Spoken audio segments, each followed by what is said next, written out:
Bem-vindo ao Leadercast, o podcast para quem quer saber mais sobre liderança. Apresentação, Luciano Pires. O Leadercast chega até você com o apoio da DKT Brasil, que lidera diversas ações de marketing social para incentivar o combate às doenças sexualmente transmissíveis e facilitar as políticas de planejamento familiar. Acesse dktbrasil.com.br.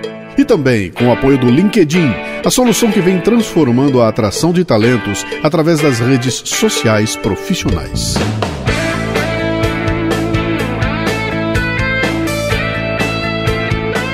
Bem-vindo, bem-vinda a mais um Leadercast. Hoje converso com Mauro Segura, que eu conheci por uma paixão em comum, o podcast. O Mauro é um daqueles executivos com fogo no rabo. Ele é hoje diretor de marketing da IBM do Brasil e... Bem, vamos à conversa, vai. É engraçado, todo mundo que eu trago aqui, eu digo, hoje é um programa especial. Acho que é bom isso, né? Porque significa que eu só trago gente especial aqui para conversar conosco. Mas o de hoje é até engraçado a forma como a gente acabou se encontrando, né? Deixa eu contar essa história um pouco do começo aqui. Você vai ouvindo, né? Depois você dá seu espetáculo, né? Há um tempo atrás saiu uma coluna, um colunista da Meio Mensagem fez uma coluna falando sobre podcasts no Brasil, e a coluna dizia mais ou menos o seguinte: os podcasts que eu mais gosto no Brasil, né? E ele ali elencou 10 podcasts, no meio deles estava o Café Brasil, que foi uma honra estar ali, e ele cometeu um pecado mortal que foi não incluir naquela lista de 10 podcasts simplesmente o Nerdcast, que é o maior podcast do Brasil. Ou seja, no dia seguinte, ou assim que foi publicada a matéria, o mundo caiu na cabeça dele, com milhares de pessoas entrando para comentar: que lista furada, como pode existir uma lista que não tem o maior do Brasil. Foi uma confusão gigantesca ali. E ele argumentando, dizendo o seguinte: cara, essa é a minha lista, não é a lista dos melhores do Brasil, essa é a minha lista, do meu gosto, né? Foi interessante, eu li aquilo, achei divertidíssimo aquela história, passou o tempo e a coisa ficou assim. Um belo dia, eu recebo um e-mail de um ouvinte do Café Brasil dizendo: cara, escuto vocês, é muito legal, adoro, que legal. Mas foi um e-mail muito legal, muito bem escrito, né? E naquele e-mail a pessoa dizia que tinha um blog, etc e tal. Eu clico lá, dou uma olhada no blog, vejo uns textos muito interessantes e voltados para uma coisa que é muito cara para mim, que é o trabalho de comunicação dentro do ambiente corporativo, que é onde eu fiz a minha carreira todinha, né? E eu vi uns textos legais ali e falei: vou convidar esse cara para ver se ele não quer vir escrever no Café Brasil, vou ganhar uma coluna aqui, Iscas Intelectuais. E eu mando um e-mail para ele, etc e tal, você não quer vir escrever aqui? E ele responde para mim: ficaria honrado, que muito bom, mas olha, eu vou dizer você quem é que eu sou, né? E ali ele falou: meu nome é o Mauro, eu sou da IBM, etc e tal, e é aí que eu tomei consciência de com quem que eu estava falando, né? E fui descobrir que era o mesmo cara que tinha escrito aquela matéria lá atrás sobre os podcasts. É um ouvinte que conhece bastante o podcast, né? E nesse contato todo ele acaba se tornando um colunista do Café Brasil, fazendo suas iscas intelectuais ali. E a gente acaba aproximando esse contato. No fim eu falo: cara, que baita oportunidade de convidar alguém que atua numa área, que foi a área que eu atuei durante bastante tempo, que está convivendo com problemas que eu vivi durante o tempo todo, né? E que deve, a essa altura da vida, já ter sabido quase tudo que é possível saber sobre liderança e empreendedorismo. Cara, eu vou trazer ele para o Leadercast, né? Ele me dá um presente, né? Faz a sugestão da Fernanda, que é antropóloga. A Fernanda vem para cá, grava um programa também. Então hoje eu estou aqui diante do Mauro Segura. Que tem quantos anos? 55. 55. E que faz o quê? Eu sou diretor de marketing e comunicação da IBM. Diretor de marketing e comunicação da IBM, cara. Um prazer ter você aqui. Finalmente, né? Depois de trocas de e-mails e tudo mais, a gente pode conversar ao vivo e a cores, né? Olha só, eu não sei, vocês aí que estão ouvindo o podcast, o cara existe, eu tô tocando nele agora, tá? Ele é um mito, mas eu tô tocando nele. Imagina. Mas, Luciano, é um prazer estar aqui com você. Eu sou fã de podcast, já acompanho o Café Brasil já há um bom tempo. E essa história que você contou do podcast me causou uma bela dor de cabeça durante um bom tempo. E eu tive a ousadia o título desse post era Os Melhores Podcasts do Brasil. Só que eu não coloquei na minha opinião no título. Tá, então, certo. Você imagina o que aconteceu, né? Mas, na verdade, falando em podcast, é uma mídia um pouco negligenciada, né? A gente vai falar um pouco sobre marketing e comunicação, obviamente, mas é uma mídia muito negligenciada pela área de marketing. Eu acho que falta uma uma melhor análise do potencial, do quanto que essa mídia toca engajamento, colaboração. É uma das poucas mídias que realmente ele fomenta o engajamento de um possível consumidor. Enfim, mas de qualquer maneira, voltando ao ponto aqui, obrigado pela oportunidade. Imagina. Já sou ouvinte do Leadercast, então tamo junto. Davi, vamos na segunda temporada aqui agora, né? Então, Mauro, você sabe que aqui o ponto focal desse programa aqui é falar sobre liderança e empreendedorismo. Não é necessariamente falar do trabalho que você faz, mas é entender como é que você chegou até aí, quais foram as decisões que você tomou ao longo da tua vida e que te trouxeram para essa posição que você está hoje aqui e que quem olha agora fala, pô, legal, tá, mas de onde veio esse sujeito, né? Então eu queria começar assim com esse breve histórico, né? Qual é a tua formação, de onde você veio e como legal. É que você chegou até o... Eu fiz o segundo grau, fiz uma escola técnica, me formei em eletrotécnica, comecei a trabalhar muito cedo já no segundo grau. No Rio? No Rio de Janeiro, na Escola Técnica Federal. Imediatamente depois eu me inscrevi no vestibular para engenharia elétrica. Não foi uma escolha muito pensada, na verdade eu já era um técnico em eletrotécnica, gostava, curtia e vamos lá, vamos ser engenheiro. Eu tive uma pressãozinha meia velada, porque eu era o suposto primeiro universitário da família, tanto por parte de pai quanto de mãe, então era uma conquista, né? Mas enfim, eu fiz o curso de engenharia ao longo dos 5 anos, trabalhei durante aquele tempo todo e trabalhando como técnico numa empresa no subúrbio do Rio, gostava, uma fábrica de transformadores, legal, virei chefe de produção e tal, mas faltando, naquele último ano, eu simplesmente olhei o mercado, estou falando da década de 80, não tinha emprego para engenheiro. Não tinha emprego para engenheiro, foi uma década muito ruim para o país em 80, mas existia um mercado que estava surgindo, que era o tal da informática. Naquela época a gente usava essa palavra informática. Então as empresas de informática estavam contratando engenheiros e transformando esses engenheiros em analistas de sistemas. E foi aí que eu entrei numa grande empresa, comecei a trabalhar ali como analista de sistemas. Inclusive eu cheguei a fazer um curso depois que eu me formei, eu fiz um curso de especialização em análise de sistemas. Isso me tomou quase 1 ano e meio, foi uma loucura, né? Eu estava me casando nessa época, e foi interessante porque eu pulei de empresa para empresa, não vou entrar aqui no detalhe, né, de quais empresas eu trabalhei, normalmente todas empresas muito grandes, já como analista de sistemas, um bom analista de sistemas, por sinal. E em 1987 eu fiz um concurso e acabei entrando na IBM, né? E eu entrei na IBM, que na época era a maior empresa de tecnologia da informação, já vou usar essa palavra mais moderna, né, que é a palavra de hoje, era a maior do mundo, né, um ícone. De novo, estamos falando da década de 80, na segunda parte da década de 80, e eu entrei ali como analista de sistemas para suportar a área de vendas, né? Então eu era um cara que era um engenheiro, um técnico, analista de sistemas, e para suportar a área comercial. Então eu lembro claramente, eu entrei, fiquei 1 ano estudando, naquela época se fazia uma academia interna, e eu comecei a receber cursos, como era para abordar, né, a área de vendas, ajudar a área de vendas, eu comecei a receber cursos de técnicas de apresentação, negociação, apesar que o meu papel não era puramente comercial. Eu fui para o campo, depois fui para o campo acompanhando os vendedores. O que aconteceu, Luciano, assim, nos 2, 3 anos seguintes, é que eu virei o melhor vendedor daquele grupo, né? Do grupo de atendimento do Rio de Janeiro. Eu era tecnicamente muito bom e desenvolvi algumas competências de comunicação, de argumentação, que absolutamente eram matadoras. Então você tinha ali um vendedor técnico muito bom. Então eu era melhor que os vendedores puros, porque eu tinha parte técnica aliada. E eu comecei a receber muita pressão para me tornar um vendedor. E eu falei, cara, eu não vou me prostituir, cara, eu sou um técnico, eu sou um engenheiro, eu amo esse negócio. Bem, final de 90, eu recebo um convite dizendo assim, olha, a gente quer, você é um cara brilhante, uma excelente performance, a gente quer promover você para gerente. Só que você vai ser gerente de análise de sistemas na região norte. Você vai para Belém. Topa? E eu estava com 2 filhos recém-nascidos, algumas questões particulares, mas fomos todo mundo. Fomos para o norte. E aí eu tive o primeiro desafio. Eu virei gerente sem ter praticamente nenhuma preparação. E o mais louco, eu fui ser gerente numa região que eu nunca tinha visitado antes, para gerenciar analistas de sistemas com 20, 30 anos de experiência, falando um idioma, né, diferente, uma cultura absolutamente diferente. Aí chega aquele cara branquinho, de 30 anos. Carioca, falando essa língua complicada. E você deve imaginar a recepção que eu tive ali, dizendo, pô, por que essa empresa manda um cara lá de fora, lá do Rio de Janeiro, que não entende nada, para ser chefe da gente? Né? Então eu tive o primeiro desafio, que foi assim, cara, eu não vou ser um gerente aqui. Eu, na verdade, eu quero me tornar um colega de trabalho deles. E qual é isso foi uma coisa que eu tive que pensar muito, né?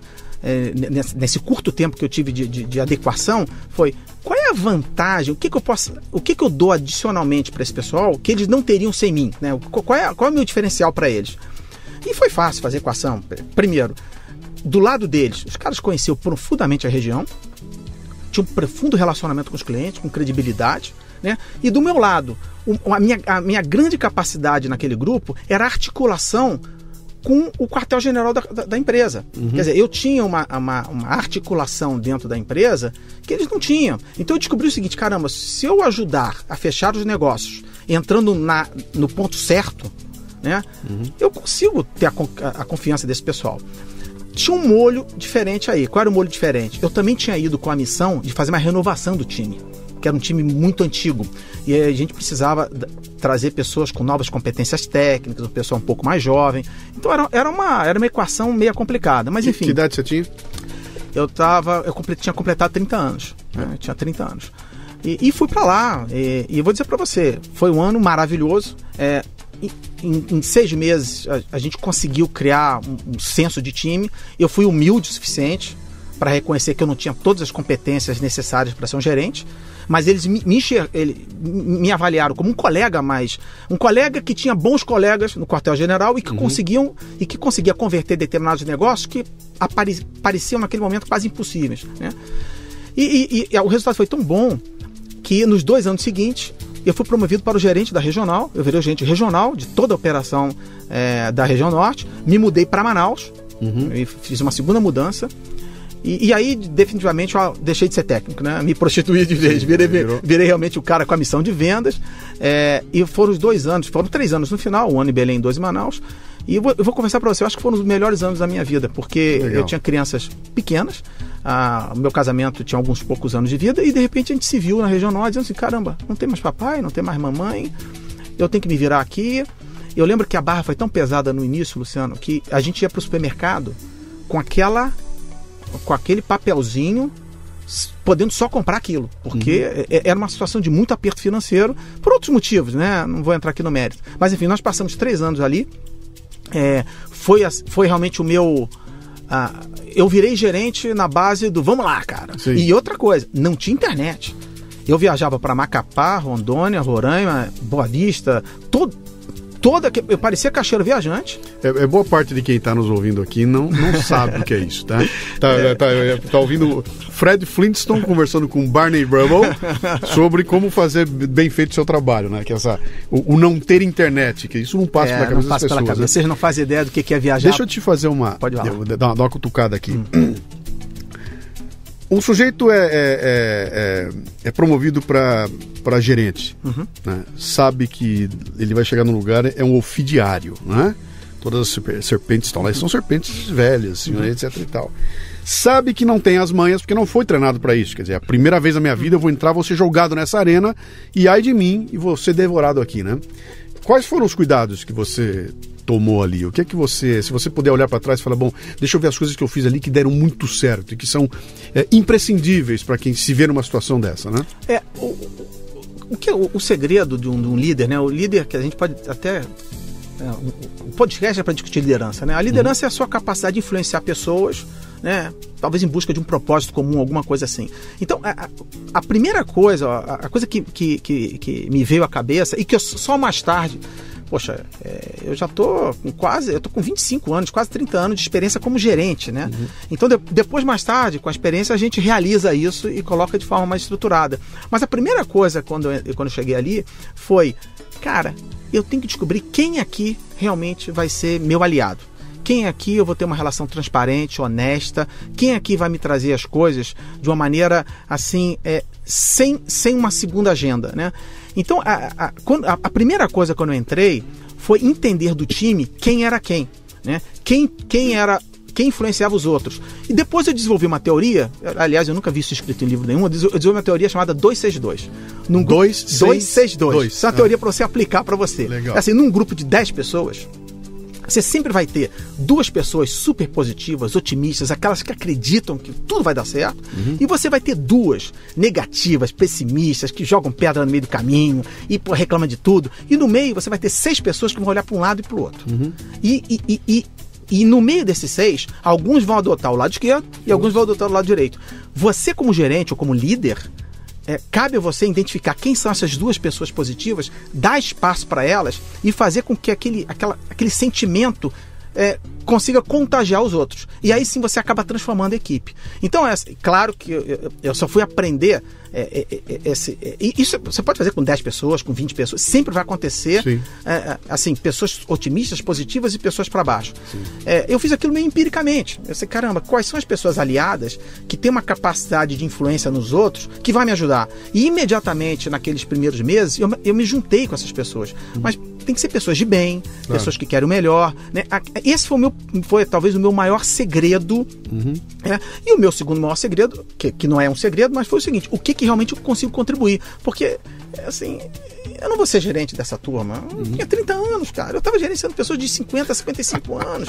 E tem uma situação pior, Luciano. Eu, quando fui para Manaus, eu fui substituir um gerente da filial que tinha 60 anos de idade. Eu tinha 30 anos de idade. O nome do cara era Ladislau. Pessoa ótima. E eu me lembro claramente na minha primeira visita a um cliente em Manaus. O cliente virou para mim e falou assim: cara, o Ladislau saiu, não deixou nenhum filho, ele deixou um neto. Eu lembro, isso foi impactante para mim. E realmente eu entubei, né? E encaixou, né? Bem, enfim, eu tive uma experiência fascinante. E a experiência foi tão boa e os resultados foram tão espetaculares que eu fui convidado para ir para Nova York, passar um ano em Nova York, no Headquarters da América Latina, que naquela época era em Nova York. Você foi? Fui. E foi, eu não vou entrar aqui assim, que isso merece um programa, a minha mudança de Manaus para Nova York, né? Eu saí de Manaus com 40 graus e cheguei em Nova York com a maior nevasca de Nova York da década, menos 10 graus. É assim, alucinante. Mas enfim, eu passei um ano em Nova York e vou confessar para você, eu não curti. Não curti não é nem a questão da cidade, né? Eu não curti trabalhar em headquarters, trabalhar com planejamento, PowerPoint. E eu era um cara que eu era de caixeiro viajante, vender coisas. É impressionante como a tua história é parecida com a minha. Eu fiz colégio técnico de eletrônica, prestei vestibular para engenharia elétrica, só que na hora de escolher, eu escolhi comunicação em São Paulo, então eu não segui, eu fui ali. Também fui trabalhar numa baita empresa, também fui convidado para ir para o exterior, não fui, porque eu fui para lá, passei um mês dentro do headquarters e falei, cara, desculpe. Não, cara, eu quero feira, bicho, eu quero grito, eu quero caos, eu quero energia, eu quero suor, e lá era tudo certinho. Eu falei, cara, eu vou morrer aqui dentro, né? Acabei não indo lá, né? Mas deixa eu falar um pedacinho aqui, como aqui é um bate-papo, né? Uma entrevista, né? E aconteceu comigo em alguns momentos coisas parecidas com essas suas aí. De repente está diante de uma equipe, a gente cresceu muito, a minha equipe triplicou assim no prazo de um ano, porque a empresa resolveu lançar produtos novos, né? E aí nós montamos uma equipe que tinha um departamento de assistência técnica e fomos buscar os caras que eram ícones do mercado. Buscar cara que estava na Metal Leve, cara que veio da Cofap, e começam a chegar uns senhores de 60 e poucos anos de idade, super conhecidos do mercado, e eu era o gerente de marketing, gerente de marketing naquela época, com 30 anos de idade também, né? E a minha mensagem, quando eu peguei um por um para conversar, e a conversa começava sempre, eu sentava na frente, olhava no olho do cara e falava o seguinte: bicho, eu não sou uma ameaça. Eu não estou aqui para te ameaçar, não tenho a menor ideia do que você faz, não me interessa o trabalho que você faz, eu não vou aprender o que você faz. Você está aqui porque a gente achou que você é o melhor cara e eu vim aqui para ser a tua ajuda, eu não vou te ameaçar, desde que você me ajude a fazer também, né? E esse exercício de ser assertivo, que aí é que está o grande lance dos americanos, cara, eu adoro os gringos por causa disso, cara, eles são absolutamente assertivos. Eles sentam na tua cara, reduz você a sulfato de pó de bosta e em momento algum aquilo é pessoal. Quando termina aquela discussão que o cara te botou no chão, os dois estão... A gente não consegue fazer isso. Cara, brasileiro já cospe na cara do outro, já sai na porrada, porque tudo vira pessoal aqui, né? Mas eu comecei a exercitar isso e foi muito legal quando você... você surpreende um brasileiro. Quando você está na frente do cara, você é assertivo, tá? É assim, é assim, é assim, é assim. E eles não estão acostumados a jogar tão claramente, de forma tão transparente. Então isso, quando acontece, eu estou contando agora como uma dica também, né? Quer dizer, se eu estou diante dessa oportunidade, agora eu vou liderar uma equipe que não me conhece, a primeira coisa é o seguinte, eu não sou uma ameaça, né? E também não sou o idiota que vocês estão achando que eu sou. Né? Tanto que eu estou aqui abrindo o jogo para vocês, para dizer a que eu vir, né? Eu sou o cara que pode abrir caminho para vocês, desde que vocês me ajudem a fazer, né? No meu caso específico de Manaus, aqui, eu era uma ameaça. Por que eu era ameaça, apesar deles não saberem disso? Porque eu fui para fazer uma renovação do time. E eu fiz a renovação. Sim. Eu, com um pouco mais de um ano, eu fiz uma mudança do time, 50% do time foi mudado. E eu trouxe pessoas de outros estados, tipicamente mais do Norte e do Nordeste, contratei pessoas da própria cidade para fazer essa renovação. Eles sentiam que havia alguma coisa no ar, entendeu? Mas essa sua dica é fundamental, porque a tendência é essa mesmo, né? E um belo dia você sai de vendas e vai parar na área de marketing e comunicação. Então tem uma história, essa história precisa contar pra você. Eu vou querer saber essa história de quando é que você deixa de ser índio para ser mocinho, né? Vamos lá. Vamos lá. Estava eu vou contar essa história com detalhes, porque essa história é muito divertida. Eu passei em Nova York um ano, passando em algumas áreas específicas, né? E no final, não sei o quanto que a audiência aqui tem noção, mas na década de 90 a IBM passou por uma grande dificuldade, quase naufragou. E ela fez uma grande virada estratégica exatamente na década de 90, e eu estava vivendo isso em Nova York, né? Isso aconteceu exatamente no período de 93 a 95, e em 94 eu estava em Nova York vivendo isso tudo, né? Então, é o momento em que ela diz, não sou mais fabricante de computador, não quero mais saber de hardware. E virou uma empresa de serviços. E quero ser uma empresa de serviços. Esse era o conceito. E era uma coisa muito louca para nós aqui, porque a gente estava falando de uma empresa que vendia produto, então o seu diferencial é o produto, e de repente você fala, não é mais o produto, agora é o serviço. E o serviço é o ser humano que presta. Então havia uma mudança de mentalidade muito grande. Bem, enfim... E havia uma percepção muito negativa da imagem da IBM. Dizendo, puxa, a IBM está indo para o vinagre, né? Bem, enfim, entrou naquela época, em 93, um chairman chamado Lou Gerstner, que fez a virada da companhia. E ele tinha uma preocupação muito grande com a imagem. E ele tinha um conceito na cabeça que é assim, olha, eu não posso transformar a empresa para depois fazer todo o posicionamento, a comunicação externa. Porque não vai ter tempo. Até lá a empresa morre. Eu tenho que fazer tudo isso ao mesmo tempo. Eu tenho que fazer a transformação interna ao mesmo tempo que eu mudo a mensagem externa. Então ele teve um foco muito grande em comunicação. Bem, eu não tinha nada a ver com isso. Nada. E eu lembro que no meu último mês, lá em Nova York, por volta de novembro, o meu mentor, que era o diretor de operações, na verdade, da IBM Brasil, me ligou e falou assim, Mauro, eu tenho uma boa notícia e tal, você vai passar um mês com a diretora de comunicação da América Latina, para você ter uma experiência em comunicação. Eu não entendi muito bem, mas achei o seguinte, olha, é mais uma experiência, depois eu assumi, depois eu volto para o Brasil e vou voltar para a área de vendas, que é a minha área. Bem, eu lembro que eu tive essa reunião com ela. Ela me deu uma missão, ela me deu um desafio, falou que eu tinha que fazer um plano de networking para a IBM América Latina, né? Eu tive assim, uma relação com ela muito difícil, né? Não vou entrar aqui no detalhe para não tomar tempo. Eu lembro que 15 dias depois eu voltei com esse plano sem ter a menor ideia de como fazer, Luciano. Sabe quando o cara te manda fazer um negócio que você não tem ideia para onde vai? Eu procurei alguns colegas de trabalho ali para fazer.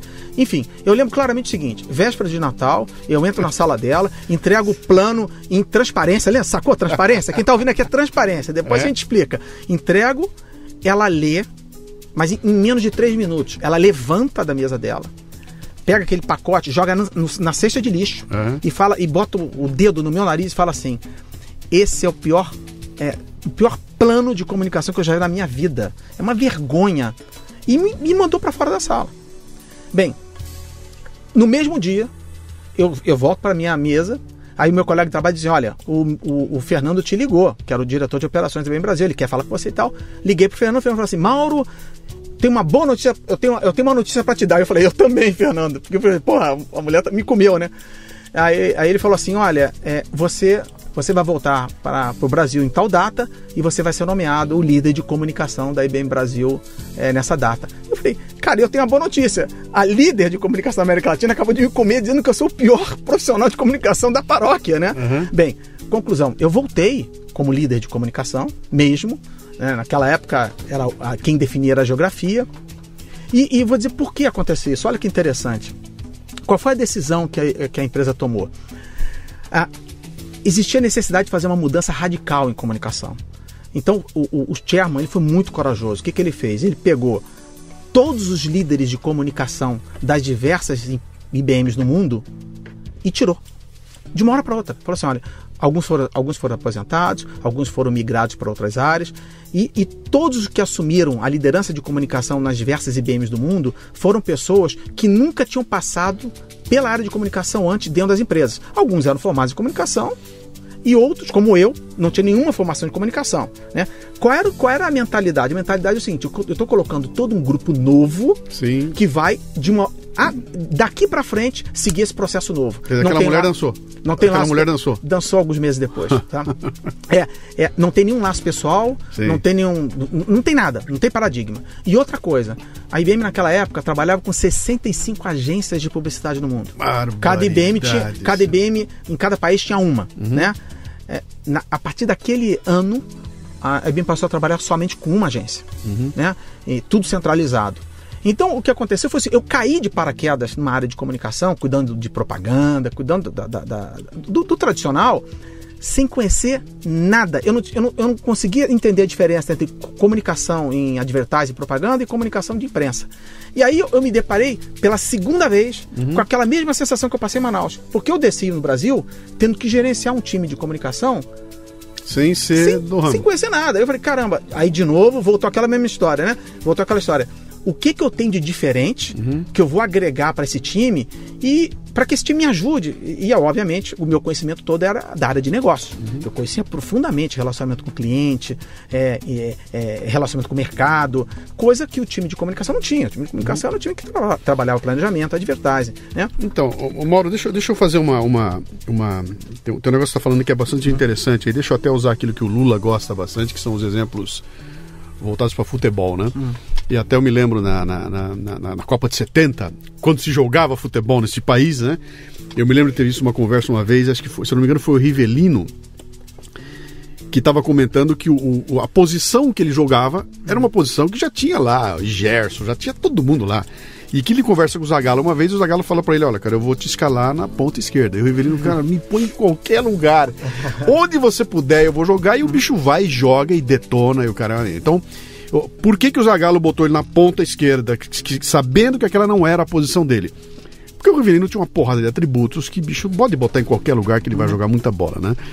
Com você acaba acontecendo 2 vezes, quer dizer, os caras te indicam para uma posição de gerência de vendas numa região e você nunca tinha sido gerente, depois uma posição de comunicação sem você ter sido cara de comunicação. Quais foram os atributos que você acha que esses caras olharam para falar, é o Mauro, não é o Zé, não é o Pedro, não é o João? Que atributos foram esses? Eu acho que eu tinha primeiro uma visão de mercado muito grande. O principal foco deles foi colocar uma pessoa que primeiro tivesse uma capacidade de conhecer o mercado mesmo, muito grande, porque, assim, imagina, um time de comunicação que tinha pouco contato com o mercado, se fosse liderado por outra pessoa realmente puramente comunicação, talvez a coisa não ficasse tão bem balanceada. Então a primeira característica deles o pessoal pensou, vamos colocar um cara que realmente tem um tremendo conhecimento de mercado para agregar esse conhecimento técnico à operação. E a segunda foi uma coisa que talvez, isso foi reconhecido na época, uma capacidade muito grande de montar equipes, né? De criar espírito de time. E isso é uma característica que eu desenvolvi muito ao longo do tempo, obviamente que a gente vai aprimorando, né? Que é a capacidade de você criar times. Depois eu fui aprender, no início meu objetivo era montar times mais homogêneos, né? Depois eu aprendi que é exatamente o contrário que é legal, é você trazer diversidade para o time, né? Trazer diversidade, pessoas que pensam diferente, pessoas que não necessariamente têm o mesmo ponto de vista que o seu, inclusive, né? Pessoas, inclusive, que têm um perfil diferente. A gente falou há tempos atrás sobre 262, né? Pessoas que sejam, às vezes, um pouco mais críticas com pessoas muito otimistas, Sim. pessoas muito inovadoras com pessoas processuais. Quer dizer, você conseguir criar esse equilíbrio, ele é muito saudável. E normalmente os gestores, eles não gostam muito disso. Os gestores querem trabalhar, eu brinco, os gestores querem floresta de pinheiros, né? Todo mundo igualzinho, Sim. bacaninha, que não cria aborrecimento, que não apurrinha, e aí você não sai do lugar. Até porque o potencial de você ter conflito num grupo de desiguais é gigantesco. E a primeira posição, a primeira tarefa que um líder tem que fazer é gerenciar conflito. Quer dizer, eu adoro o caos, eu adoro gente gritando, adoro o barulho, adoro essa energia, porque para mim isso significa energia criativa, né? Tem gente que odeia. Tem gente que fala, não, cara, bota tudo igualzinho, vamos na batidinha, porque aí não vou ter que gerenciar esse conflito todo. Eu diria que esse é o grande momento, né? Se você pegar o Brasil de hoje, qual é o problema do Brasil? O Brasil está totalmente conflituoso. Criou-se uma consciência nessa sociedade aqui de conflito. Não estou me entendendo com você. Eu sou contra você. Aliás, não adianta me trazer uma ideia boa, porque eu não vou com você, porque a ideia veio de você. Então, o mérito é de quem veio, não é mais da ideia ou não. Esse é um ambiente de conflito que destrói a maioria das empresas que eu vejo isso acontecer, né? E talvez isso seja alguma das coisas que os caras viram lá. Esse cara consegue gerenciar. Porque o problema, Luciana, a missão principal ali era você criar um time multifuncional, mundialmente, de novo, numa época que a internet estava surgindo. De novo, a internet começava a surgir naquela época. Então, o processo de comunicação, de colaboração, não havia rede social. Como é que você monta uma equipe de 1.000 pessoas espalhadas pelo mundo e cria um senso de colaboração sem uma ferramenta? Então, realmente, ali a missão era você ter determinados líderes ali que pudessem fazer essa cola, né? Então, essa questão de saber montar time, saber trazer pontos de vista diferentes. Depois eu também aprendi que eu tenho que ter pessoas que gostam de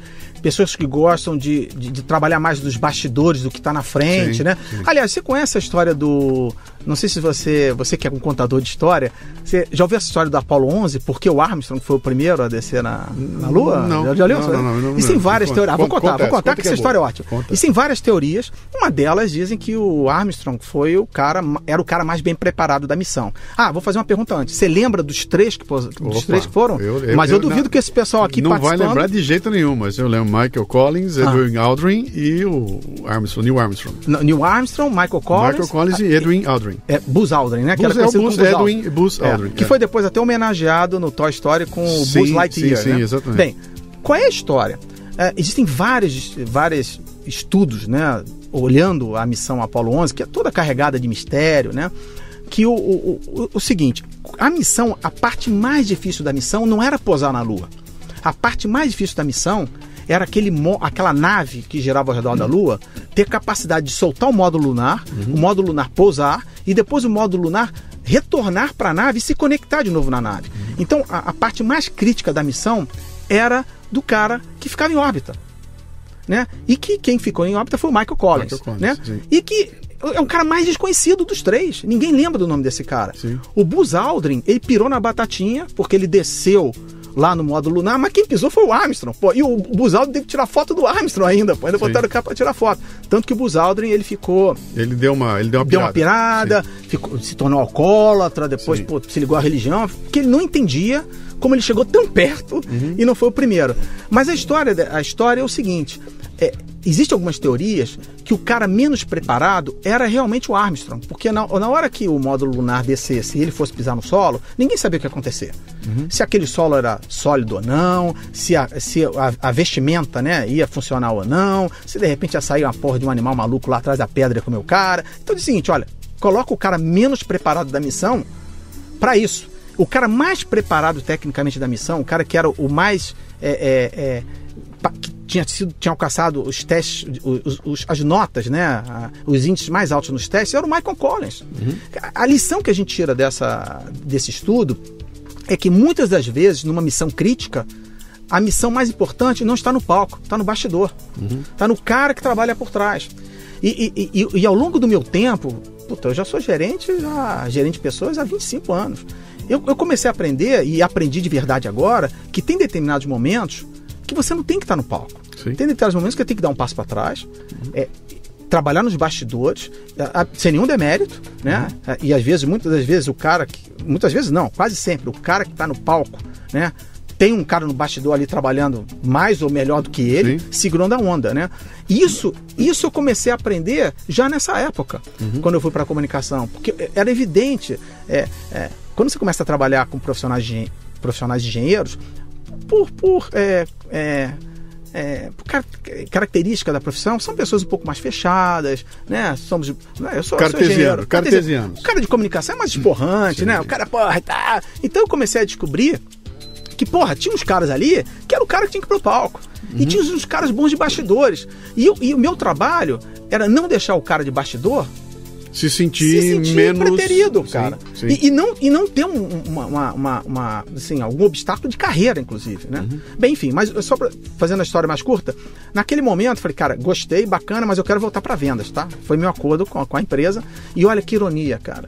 Naquele 1995, que eu virei o líder de comunicação da IBM, a IBM ganhou o prêmio Caboré como anunciante do ano. Sim. Quer dizer, eu não tinha nenhuma experiência nesse negócio.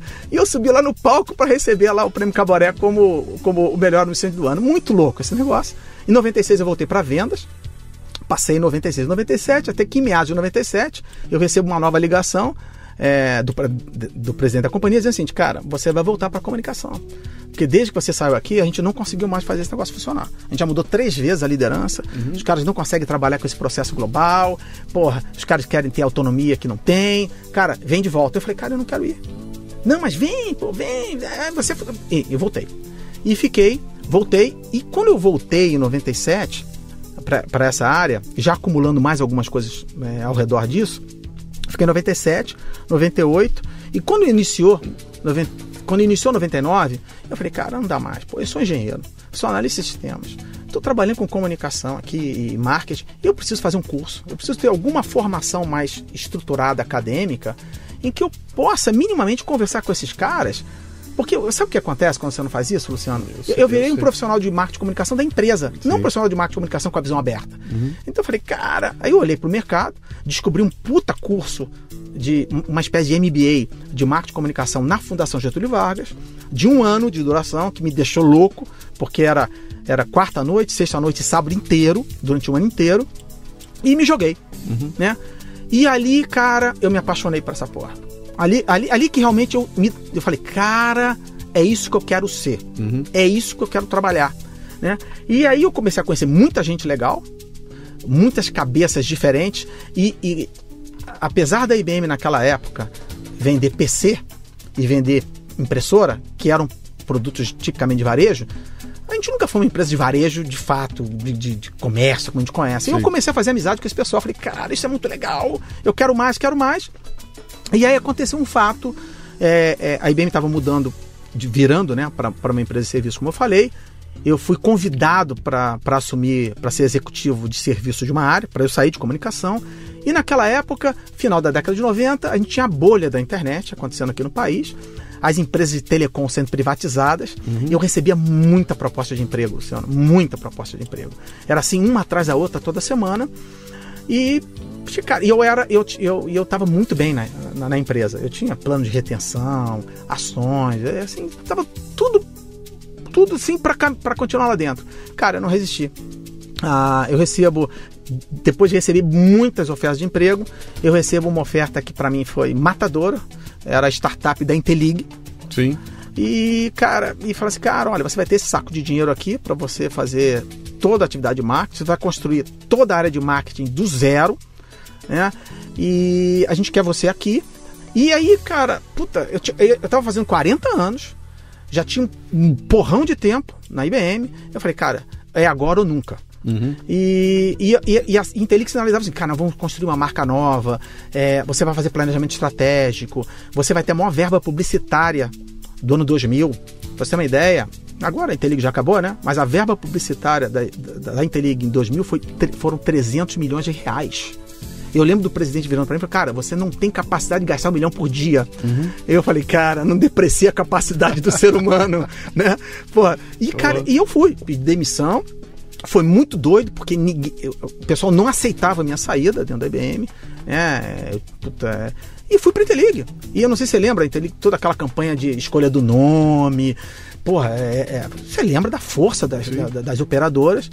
E eu fui para lá e eu vou dizer para você, foi uma experiência, Luciano, muito louca, porque eu saí de uma empresa altamente estruturada, processual, com quase 100 anos de existência, e entrei numa empresa que o cara chegava para mim e falou o seguinte: cara, tu vai ter 300 milhões de reais para gastar no ano, e essa companhia que está começando a operar em janeiro, quando terminar dezembro, vai estar faturando quase R$1 bilhão.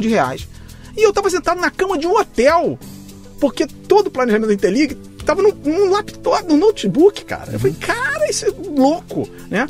E foi isso realmente que aconteceu. A empresa entrou no ar, absolutamente nós não chegamos a R$1 bilhão, mas foi belo, 600, 700 milhões, né? E um espírito de criação, né? Muito grande. E eu lembro, meu primeiro dia, essa história também é muito divertida. Eu entrei na Interlig no primeiro dia e eu não conhecia ninguém. Fui lá no RH, dei minha carteira e tal. Aí o pessoal falou, e agora? Qual vai ser o seu primeiro ato como diretor de marketing e comunicações da Interlig? Eu falei, vou em compras. Eu falei, como em compras? Eu vou em compras porque me falaram que tem um SAP, um sistema de gestão empresarial sendo instalado aqui, e eu quero que esse sistema de gestão empresarial seja instalado porque eu preciso que alguém me controle com esses 300 milhões de reais, cara. Eu não posso ter um gasto de 300 milhões de reais sendo controlado por uma planilha. Você entendeu? Já era a cabeça de alguém que trabalhava, que veio de uma empresa grande, estruturada, pedindo o seguinte, cara, pelo amor de Deus, me ajuda a estruturar essa operação, porque, porra, eu não posso ter uma operação de 300 milhões feita dessa maneira. Enfim, foi assim, Luciano, uma experiência enlouquecedora, porque nós éramos um time de pessoas assim empreendedoras. Com pressa. Todo mundo com pressa. Pessoas de diferentes culturas. Então tinha gente do varejo, gente da telecom, gente de TI, né? Então a gente começou a montar uma cultura interna. É isso que eu ia comentar agora. Quer dizer, nem cultura existia. Não tinha nada. Não tinha cultura. E obviamente que a cultura, a gente foi encontrando a fórmula. Existia uma cultura, sim, uma cultura, quer dizer, um desejo de cultura, que era criar uma empresa com algumas nuances de Google, né? Com muita liberdade, inovação, uma empresa muito colorida, muito leve, praticamente não existiam paredes na Interlig, eram todas as baias muito baixas para todos os executivos, só o presidente tinha uma sala. Então foi uma experiência muito legal, que acabou não dando certo, porque eram três sócios de empresas globais. Duas das empresas globais começaram a ter grandes problemas de caixa e logo no primeiro ano resolveram se desfazer da Interlig. Então eu passei 1 ano e meio lá na Interlig como diretor de marketing e comunicação. Logo depois eu mudei para a Embratel. Passei 3 anos na Embratel na área de vendas, que também foi uma experiência magnífica. E depois eu fui convidado para assumir como vice-presidente de marketing e comunicação de uma empresa de TI muito grande, que eu não preciso falar o nome. Mas eu passei 1 ano e meio ali. E essa empresa começou a ter vários problemas de relações governamentais. Foi na época do mensalão do Lula, quando surgiu, em 2005. Eu comecei a assumir também o papel de gestor de relações governamentais, que eu não tinha nenhuma experiência. E eu comecei a ter muita insatisfação como profissional.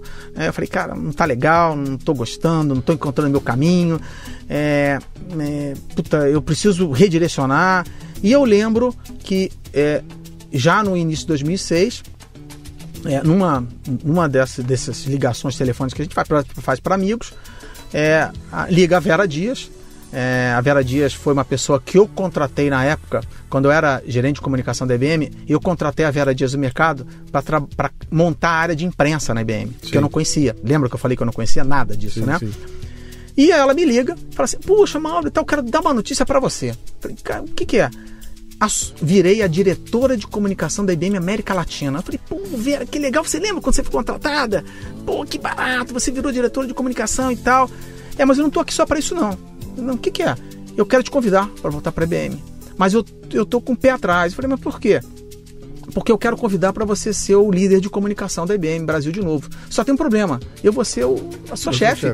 E você me contratou. Eu queria saber se você tem algum problema com isso. Eu falei, Vera, claro que não. Você é um profissional muito especial.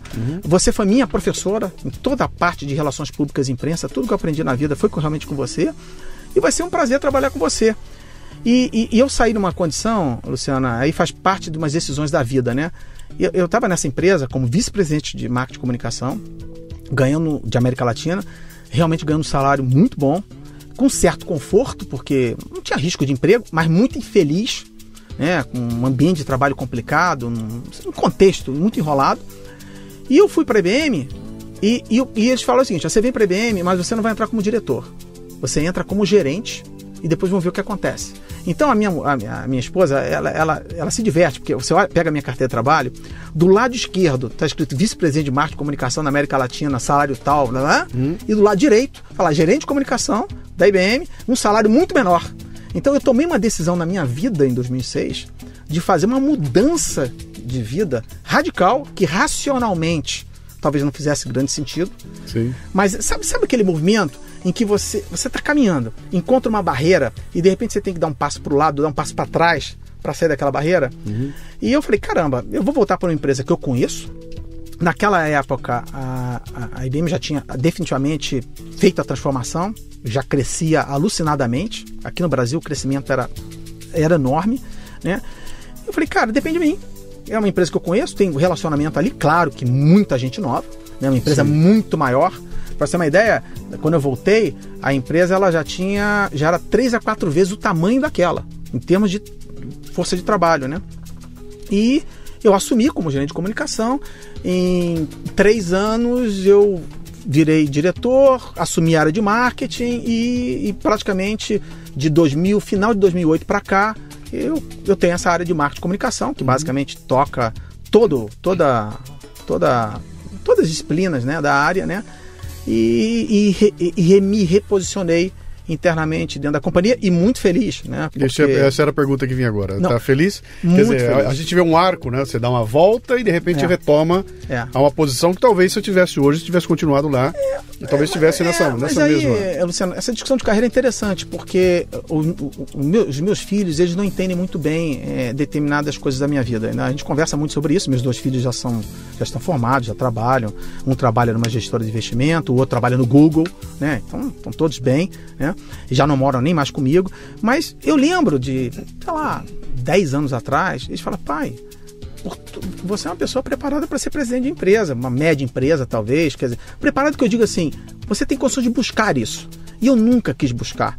Eu nunca pensei em ser presidente de empresa ou CEO de uma empresa como uma aspiração da minha vida. Eu sempre procurei buscar alguma coisa que pudesse me alimentar em termos de conhecimento, desenvolvimento, né? E quando eu comecei a encontrar esse caminho de marketing e comunicação, e pela minha vida você viu que eu patinei, né? Eu troquei muito de emprego e trabalhei muito nessa questão de engenharia, análise de sistemas, vou para lá, vendas para cá. Eu demorei muito para encontrar um caminho. E assim, quando eu olho para trás e vejo meus últimos 10 anos, eu digo assim, cara, eu encontrei o caminho agora, né? Em que idade você encontrou o caminho? Eu fazendo umas contas rápidas aqui, assim, sendo otimista, tá? Com 40 anos. Talvez uns 45, mas sendo otimista com 40 para minimizar. Isso é super importante, né? Porque a gente... Vamos lá, vou fazer aquele exercício que eu adoro fazer com todo mundo que vem aqui, né? Imagina que do outro lado aqui está nos ouvindo um garoto, uma menina de 24, 25, 26 anos de idade, que tem pressa, que quer agora o emprego, quer agora o cargo, quer agora o salário, quer agora e tem que ser já, imediatamente. E de repente você vem aqui e fala o seguinte, cara, levei 40 anos, levei 45 anos para chegar no momento que eu falo, puta, me encontrei. Tem gente que a essa idade já tá pensando, desisto, né? Não quero mais saber, não quero levar adiante, né? E você cuida de uma equipe grande, sei lá quantas pessoas tem na tua equipe hoje. 100 pessoas. É um bocado de gente ali, né? E lá dentro deve ter uma molecada assim, com 26, 27, muito, etc, chegando isso lá, né? Com pressa. Todo mundo com pressa, né? Como é que você lida com isso, cara? Como é que essa molecada que chega desesperada para fazer acontecer já, você sabe, evidentemente, que eles não têm aquela... Então, eu costumo brincar com a turma, sempre fala, senta na minha frente aqui um moleque de 30 anos, extremamente bem sucedido, eu falo, cara, você tem mais dinheiro que eu, você viajou mais que eu, você é mais bonito que eu, comeu mais mulher que eu, fez o diabo mais que eu, mas tem uma coisa que você nunca vai ter mais do que eu. Eu sou mais velho que você. Eu tenho muito mais tempo na face da terra do que você. E isso me dá uma série de coisas que ele não tem. Por mais que ele tenha um monte de coisa ali, né? Você tem uma baita experiência, tá sentado aí, tá vendo essa molecada surgir. Como é que é? O que você vê dessa molecada? Como é que você toreia essa molecada? Como é que você dá o meu breca, pensa? Como é que é? Ou não é isso? Ou você põe fogo pra... Não, é uma combinação de coisas. É muito difícil hoje você gerenciar essa turma mais nova. Primeiro porque tudo é mais rápido, a velocidade é uma coisa alucinante. Na verdade, existe uma combinação entre uma pressa de crescer na carreira, né? Cara, tem alguns, não necessariamente estão comigo, mas o cara entra e o cara daqui a 5 anos já quer ser diretor da companhia, há 10 é presidente, né? E só tem um presidente, né? Mas a maioria entra querendo fazer coisas diferentes, poder dar opinião, poder entrar em projetos inovadores. Então existe talvez essa para mim a principal característica, né? É assim, os caras querem entrar no que vale a pena, em coisas diferentes. Claro que o cara que aperta parafuso é importante, mas se você puder discutir pro cara, vem cá, a gente tá apertando certo? O que você acha que a gente pode fazer diferente aqui com esse parafuso, né?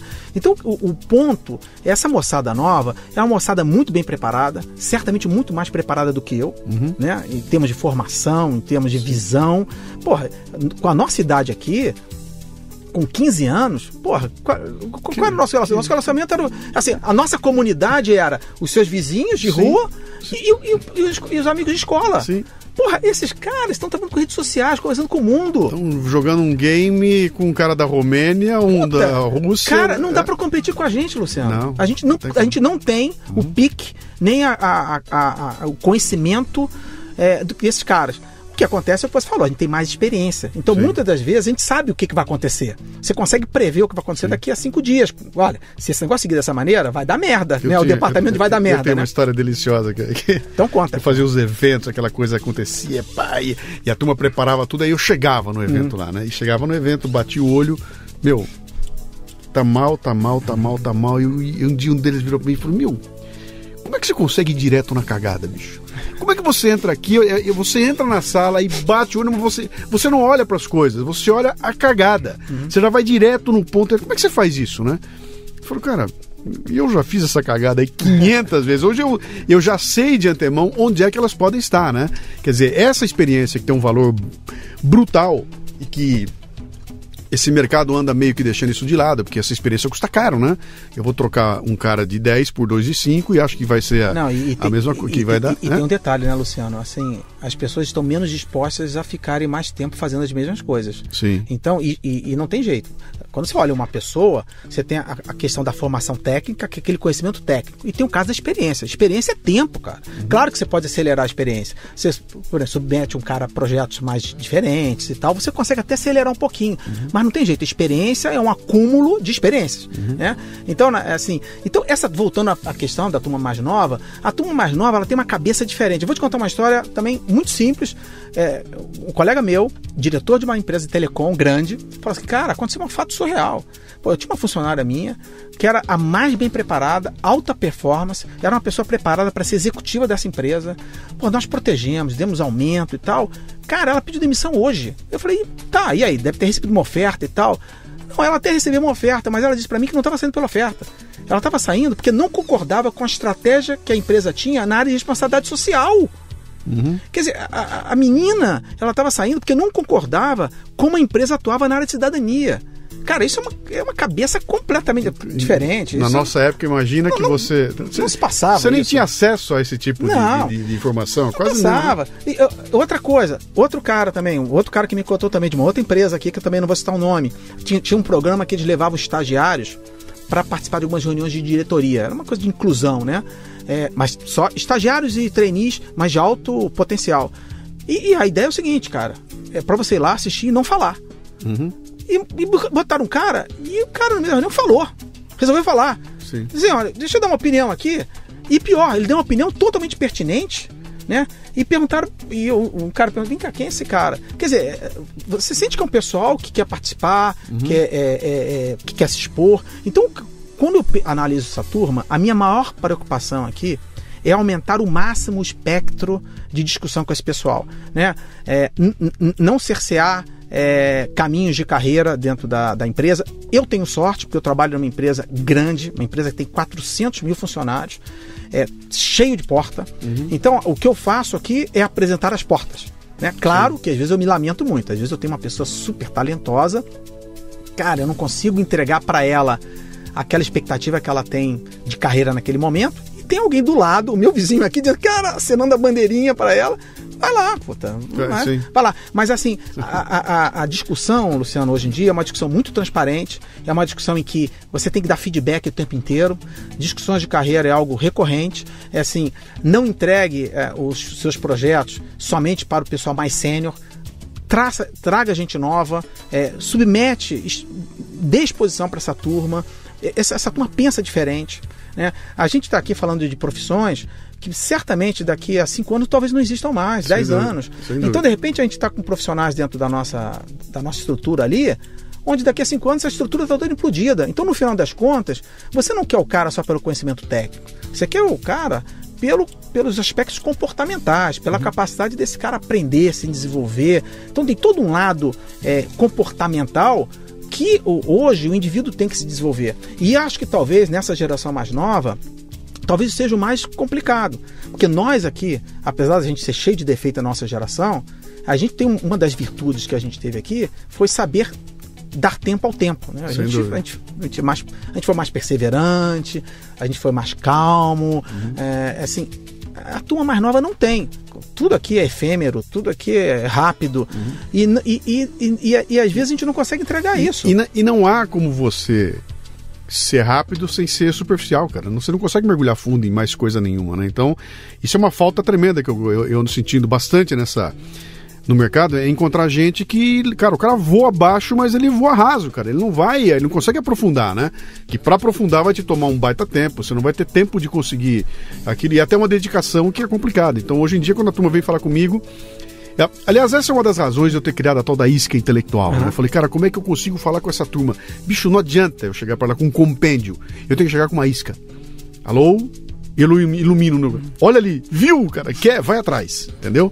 Porque se eu chegar lá e falar, pegar pela mão, senta comigo e vamos conversar, não rola, né? Eles têm uma pressa brutal, né? Bom, vamos lá, eu vou pegar você agora, eu quero falar com o Mauro, experiente, líder de equipe, com toda essa história que você contou pra nós aqui.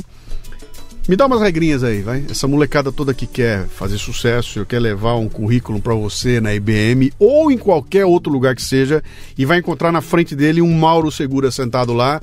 O que vai impressionar o Mauro? O que essa pessoa tem que levar para impressionar o Mauro a ponto dele falar, cara, eu quero esse cara no meu time, quero essa moça no meu time? Olha só, eu recebo muito currículo, né? Eu recebo currículo de tudo que você possa imaginar, todos os meios, por rede social, por e-mail, por papel. Eu ainda recebo currículo por papel, é raro, confesso para você, mas ainda pinta alguns desse tipo. Recebo currículo por vídeo, né? O cara manda lá um videozinho de 30 segundos. Enfim, o meu ponto é, quando eu sempre brinco, eu uso essa expressão, por isso eu fico aqui à vontade, quando eu escolho alguém, eu escolho pelo cérebro da pessoa, né? Pela capacidade dessa pessoa me impressionar, mas não do ponto de vista técnico, do ponto de vista de pensar além, pensar algo diferente. Não estou falando de inovação, porque a palavra inovação ela ficou um pouco... ela serve para tudo. Se desgastou, assim, né? Mas é uma pessoa que consiga fazer você repensar determinada coisa. E isso são características... Existe a questão de você ter um pouco de visão, mas existem características, muitas características do tipo trabalhar em time, espírito de equipe, ouvir, né? Perguntar. Eu adoro pessoas que perguntam muito. Acho que quando as pessoas perguntam muito é um ponto crucial. Gosto muito, e vou ser bem honesto com você, adoro pessoas que pensam diferente de mim, né? Que, como eu falei antes, gera um pouco de desconforto na hora, né? Mas que tem uma capacidade de juntar as coisas, de argumentação muito grande. Porque no fundo, Luciano, quando a gente está trabalhando numa empresa, basicamente a gente passa grande parte do tempo negociando ou vendendo peixe, né? A pessoa tem que saber vender muito bem o peixe. Agora, claro, tem questão de valores, tem que ser um cara ético, tem uma série de coisas, de valores básicos. Que valiam para a IBM dos anos 70. Entendeu? Continua. 90% do que você falou aí é igual à IBM dos anos 70, porque é aquela história, eu quero trabalhando comigo alguém ético, etc. e tal. E eu vou dizer pelo seguinte, a parte técnica, eu sei que é um pouco decepcionante às vezes, muita gente vende o currículo por toda a questão de formação. Eu tenho uma crença que como eu falei antes, daqui a 5 anos, daqui a 8 anos, daqui a 7 anos, essa porra toda que a gente estuda hoje, principalmente marketing e comunicação, vai mudar. A mudança é tão radical, né? E tem uma outra coisa também, isso vale para quem, por exemplo, vai trabalhar em marketing de comunicação, que é a minha área, e eu não posso deixar de responder, é que eu não busco mais agora somente pessoas com formação em jornalismo, comunicação social. Agora, cara, a gente começa a ver marketing, a gente começa a ver engenheiro, estatístico, matemático, profissionais de antropologia, ciências humanas, porque na hora que você fala em colaboração, diálogo, você está falando de antropologia, ciências humanas, a capacidade de você influenciar ou interagir com alguém, né? Sim. E a parte toda de um marketing analítico, sinto muito, quem estuda jornalismo e comunicação social não tem a formação mínima para trabalhar nessa área. Mas eu acredito que profissionais dessas áreas possam se capacitar nessas novas áreas que estão surgindo. Então, como eu acredito que essa profissão é uma profissão em profunda transformação, eu dou menos valor à parte técnica, eu dou mais valor à parte de capacidade, de potencial das pessoas. E você vai dar uma fuçada no Facebook dele e no Twitter dele? Direto. Ou não? Direto. Eu vou ser bem honesto com você. Eu já recebi determinados currículos e pessoas que falam pra mim que, vivem no mundo digital e tal, e você vai pesquisar o cara nas redes sociais, o cara basicamente não existe. Eu não estou dizendo que o cara tem que ser um atuante no Facebook, que o cara tem que ter um blog, não é isso. Mas minimamente, né, o cara tem que deixar alguns rastros ali, porque a identidade digital dele talvez seja a coisa mais real de fato que exista para comprovar aquilo, né? Até porque a maioria absoluta das pessoas, quando bota as coisas lá, pensa que ninguém tá vendo. Parece que é uma loucura, né? Eles se comportam como se ninguém estivesse vendo. Então, eu vou direto, cara. Eu vou lá, eu quero ver para qual time o cara torce, eu quero ver que livros ele curtiu, que outros sites ele curtiu. Eu vou no Twitter para ver o que ele retuita. Eu não vou ver o que ele escreve no Twitter. Deixa eu ver o que esse cara está retuitando. E nesse processo todo, você tem uma fotografia das pessoas que é impensável ter na nossa época, 10, 15 anos atrás, né? Então, eu ia até te fazer uma pergunta para imaginar o seguinte: o currículo ainda é uma peça valiosa? Ela é necessária? O que é isso, cara? Eu imagino que em pouco tempo a gente vai dispensar o currículo. O currículo nada mais é do que uma peça de propaganda que você criou a respeito de você. Suspeitíssimo, né? Sim. Porque, assim, é só fazer a comparação. Você acredita nas propagandas que passam na TV? Não, você vai lá na tua comunidade, vai nas redes sociais para ver o que acontece. A mesma coisa com o currículo, é uma peça de propaganda a seu respeito. Você escreve o que bem entende. Aliás, escreve o que você valoriza a respeito de você, não necessariamente o que o empregador deseja de você, né? Então, acho que o currículo ainda tem o seu valor, mas acho que é uma peça em extinção. E não dá pra fazer test drive, né? Você não pode pegar um cara e vou fazer um test drive com você. Eu vou te contar uma história real também, de novo. Dá pra gente ficar aqui conversando muito sobre histórias, né? Uma empresa grande contratou um cara, colega meu, passou por um processo, meses procurando um cara técnico, com puta formação, o cara foi escolhido, currículo de primeira, passou por uma porrada de entrevistas, se chegou à conclusão que aquele cara é o cara. E aí foram fazer uma pesquisa nas redes sociais a respeito do cara. Que eu acho que já foi uma falha, porque uma pesquisa dessa deveria acontecer antes. Lá no começo, mas alguma coisa aconteceu e foram pesquisar sobre esse cara nas redes sociais. E viram que esse cara, ele tinha algumas fotos dele bêbado, né, em algumas festas, e ele estava amarrado a algumas comunidades do tipo assim, bebo chopp a litro, né? E aí aconteceram 3 reuniões internas dentro da empresa, se deveria contratar esse cara ou não. Qual era o background? O background é que essa empresa, 6 meses antes, ela teve problema com 2 funcionários que eram alcoólatras e que um deles causou um acidente dentro da indústria. Sim. Então a empresa já tinha um trauma com relação de álcool. Qual é a história? A história é que esse cara não foi contratado. Imagina. E esse cara não foi contratado porque depois as pessoas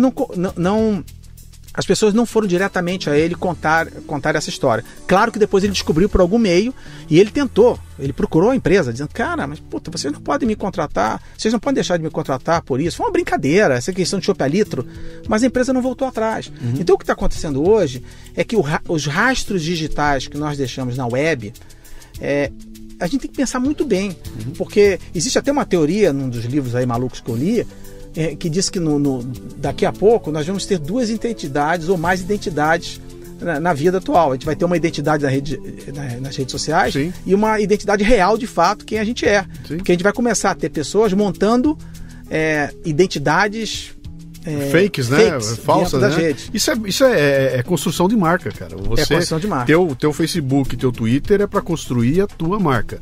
E é uma faca de dois legumes, né? Como seria em Bauru, porque se você faz um negócio falso para mostrar que você é o gostosão, você não vai conseguir ser inteiro ali. Ele não vai chegar onde precisa. Se você é um cara verdadeiro, você corre o risco de botar lá, eu tomo chopp a litro e dançar nesse processo. O que eu quero botar é o seguinte, é um momento fantástico agora de mudança no mercado que está impactando em todas as coisas, impactando na forma como eu contrato alguém, na forma como eu me vendo para alguém, e de um jeito que não tem um papa que você chega lá e pergunta como é que faz, o cara é assim, assado. Nós estamos aprendendo agora, na porrada, né? Estamos dando trombada para poder desenvolver esses processos de um jeito como nunca aconteceu. Pegando esse gancho, Luciano, e já que a gente está aqui com muita gente nos ouvindo, né? As pessoas devem, não quero transformar isso numa coisa complicada, mas as pessoas devem criar minimamente um projeto de como ela deseja ser conhecida no mundo digital. Qual é o seu projeto de identidade digital? O que você posta no Facebook vai influenciar na sua vida profissional. O que você posta no LinkedIn, o que você escreve no LinkedIn, se você cria um blog. Eu não estou dizendo aqui que as pessoas, um profissional de marketing de comunicação, tem que criar um blog de marketing de comunicação. O cara pode criar um blog de fotografia, ou sustentabilidade, qualquer coisa. Mas, enfim, que ele mostre ali no mundo digital o que ele tem de melhor. Porque aquilo vai ser um diferencial e pode fazer diferença no emprego, numa carreira, ou até se tornando um empreendedor, né? Porque, na verdade, quando você se torna empreendedor e tem um negócio próprio, cara, você está exposto, né? As pessoas digitam Luciano Pires na linha do Google e ali sabem da sua vida, né? Então as pessoas têm que entender que esse mundo é um mundo absolutamente transparente, não tem mais nada escondido, o mundo é exposto nas redes sociais, no mundo da web, tem muito mais peso numa decisão do que um currículo, por exemplo. Sem dúvida. Entendeu? Muito bom, cara. Dá pra ficar aqui até amanhã contando história aqui, mas a gente tem que chegar no final, né? Você escreve em várias colunas, me dá a dica aí. Quem quiser conhecer o trabalho do Mauro, quem quiser contatar o Mauro, quem quiser saber mais do Mauro, encontra onde? Bem, vamos lá. Eu sou um isqueiro, como você chama, adorei, aprendi essa palavra. Isso aí. Né? Sou isqueiro do Café Brasil, cafezinho, tô lá. Botando fogo na turma aí. Toda semana lá, colaborando pro Café Brasil. Colaboro também pro Meio Mensagem, que é um veículo importante na área de marketing e comunicação. Eu tenho um blog meu, chama Quinta Onda, onde eu começou com uma brincadeira e virou algo legal. Tem textos muito legais, né? Muito legais. Já tem uma boa quantidade de seguidores, né? Alguns milhares.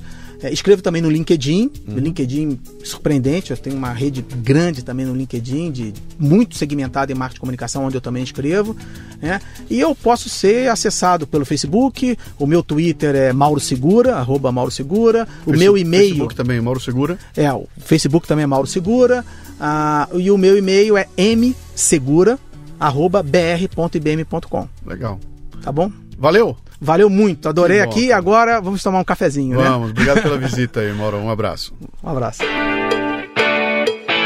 Você ouviu o Leadercast, mas ele continua no portal cafebrasil.com.br, onde você encontrará a transcrição desta entrevista com links e mais informações. portalcafebrasil.com.br. Vá lá. Ajude a enriquecer o programa com seus comentários, leia os comentários de outros ouvintes e mande sugestões de pessoas que você gostaria que fossem entrevistadas no programa. E se quiser nos contatar pelo WhatsApp é o 11 967 89 8114. O Leadercast chegou a você com o apoio da DKT Brasil, que distribui a mais completa linha de preservativos e géis lubrificantes do país, com a marca Prudence. A DKT realiza um espetacular trabalho de marketing social, contribuindo para o combate às doenças sexualmente transmissíveis e para as políticas de planejamento social. A DKT lidera e empreende. Acesse dktbrasil.com.br. E o Leadercast também chega com o apoio do LinkedIn, a solução que vem transformando a atração de talentos através das redes sociais profissionais. Agende uma demonstração gratuita dos serviços para atender suas necessidades de recrutamento em br.talent.linkedin.com.